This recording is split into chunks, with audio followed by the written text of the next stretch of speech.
Өз елімізді, халықты, жанкүйерлерімізді құттықтаймыз. Әрине енді бірде-бір ойнадық.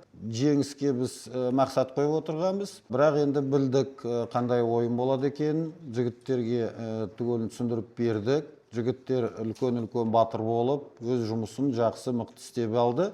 Ал енді ойын бойынша енді бірінші таймда біз өз ойынымызды ойнадық. Прессингтан шығып отырдық, дұрыс шығып отырдық. Ойыншылар өз орнында түгелін дұрыс істеп, дұрыс ойнады. Бірақ енді мына үзілісте біз айтқанбыз жігіттерге. Македония қазір алға жүгіреді, оларға әлемге шығу керек. Оған дайын болу керекпіз, бірақ біз структураны сындырмай өз ойынымызды ойнау керек.